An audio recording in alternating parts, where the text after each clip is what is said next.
Oh, Charcoal, come here, buddy. Hey, Charcoal, come. Charcoal, come here. Oh, boy.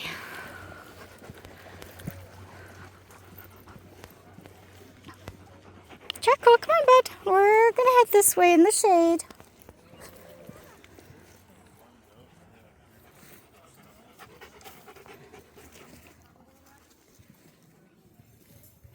Yeah, so the one thing I kind of notice about protection dogs like those is that it doesn't take much to trigger them.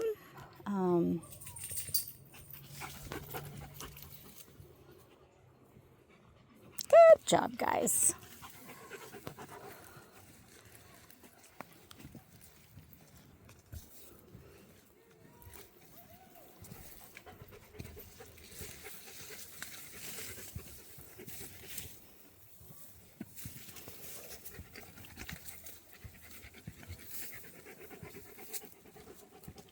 And I know when I was watching like a YouTube channel, there's a lady that used to breed pit bulls, and then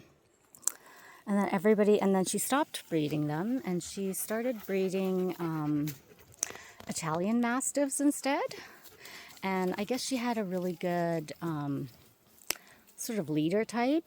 And so he would, know how to put everybody in place, but he would never hurt them. And it really helps in a pack to have a strong, sort of positive leader.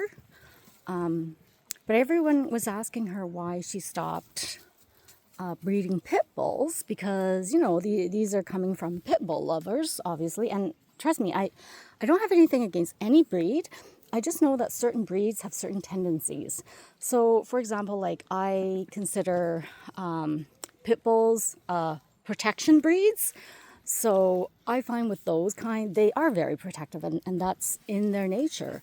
But they are also very easily triggered. So incidences like what just happened at the beach is not unusual when it comes to those type of dogs. So I guess when a person is owning them, or, looking to own them, that's honestly one of the things you have to consider. And not every one of them is like that. I've met some super calm ones that probably wouldn't hurt a fly. Oh, and Charcoal's off again. Charcoal, yeah, he likes to just stop and just start eating long grass. But yeah, so that's personally what I've noticed, and I have in the past sat pit bulls, and they are amazing, and they are so loving. They're one of the most loving dogs, and I think that's where the allure is. But yeah, so out in public and with other dogs, you can talk to people that take care of shelters and stuff. Like, they are one of the breeds that they just cannot keep with another dog in the same kennel. Other dogs, they can keep 2 or 3.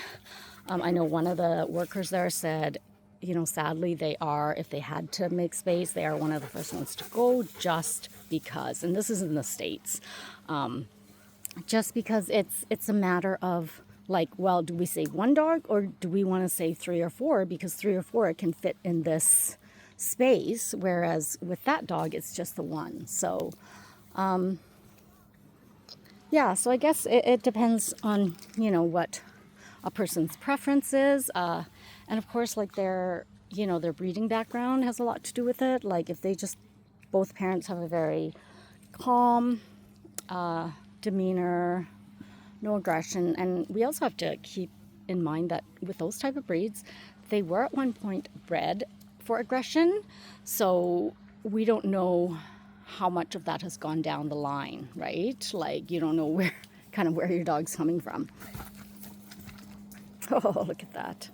Look at those jumps. Then there's little Miss Lucy. She did it. Charcoal! Oh, Charcoal's still stuck back there. Stuck back there eating grass.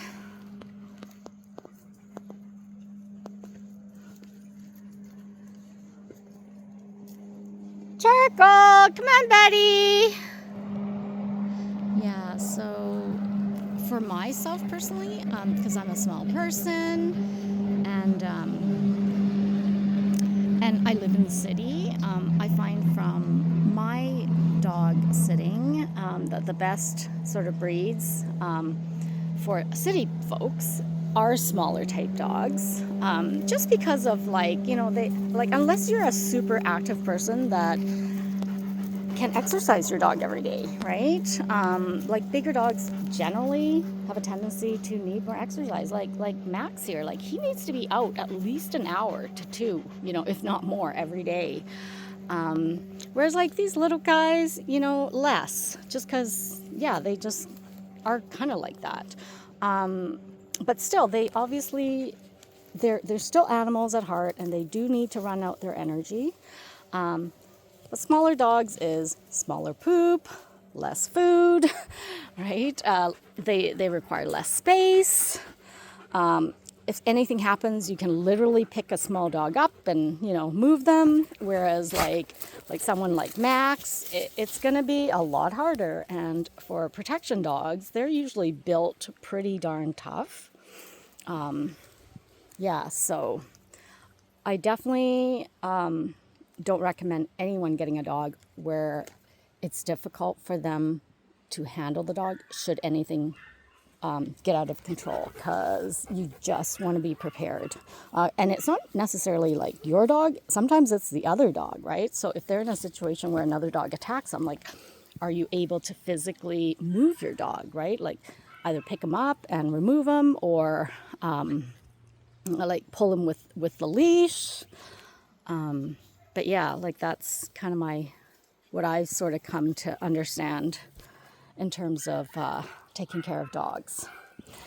Like, you know, if we all had great big acreages like back in the day, and farms, and, you know, we had acres of land where our pups can roam, then any size, any type, any breed, and most likely the bigger dogs will be better in that situation. But we all live in the city nowadays, right? So yeah, and so to be fair to the dogs, unless you can take them out somewheres like this every single day, or at least every second day, I'd say, you know, yeah, otherwise it's just not fair for them.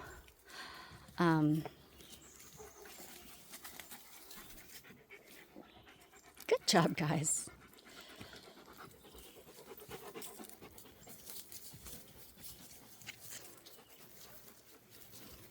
Yeah, but research and kind of getting to know, like having knowledge about the type of breed is really important. And sometimes you actually have to kind of experience it. You know, I mean, reading about it is fine, but sometimes reading is one thing and real life is another. Like, I know my friend had a Great Dane, and Great Danes are supposedly supposed to be like apartment type dogs where they are fine just sitting around. But you know what? Her Great Dane was active, and he stayed active, like puppy active, like throughout, even as an adult. So that's why I'm saying it really, you know, you can't just, it's not only breed specific, it's dog specific as well, and just their lineage. Good job, guys. Good boy, Charcoal. Okay, guys, we kind of have to head back because Lucy, your mom and dad's gonna come. Yeah, you're gonna go home. Lucy, you want to go see your mom and dad? Yeah, you want to go see Elliot, your dad? And oh, I forgot her mom's name because I usually text her dad. Oh, yeah, my memory.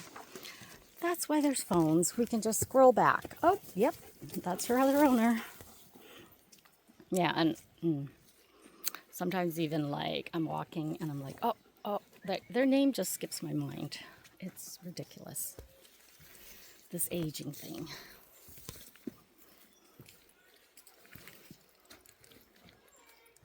Good job, guys. Oh, I love how shady these trails are.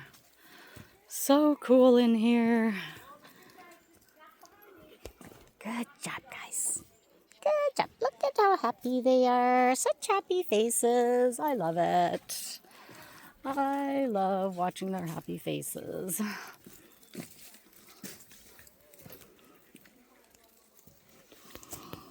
job, guys. Good boy, Charcoal. Good girl, Lucy. Yeah. Good girl, Luce. Okay, Luce, keep going, bud. Good girl. Good boy. Good boy, Max. Okie dokie. And we're gonna go back to kind of the main trail pretty soon here.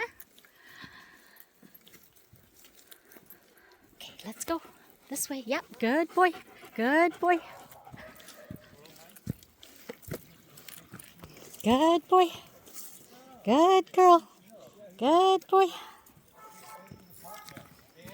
Keep going, Max. Good boy. Good girl, Lucy. Good boy, Revy. Keep going, guys. Good job. Good job. Oh, hello there. Oh, what a pretty pup. Hello, sweetie. Hi. Oh, look at all these friends, guys. Good boy, Charcoal. Good boy, buddy. Charcoal, come. Ooh, he smells something. Oh, hello there. Oh, stay down, stay down. He's like, I think she has some treats. Charcoal, come on, bud. Good boy. Good boy, buddy. Good boy, Max.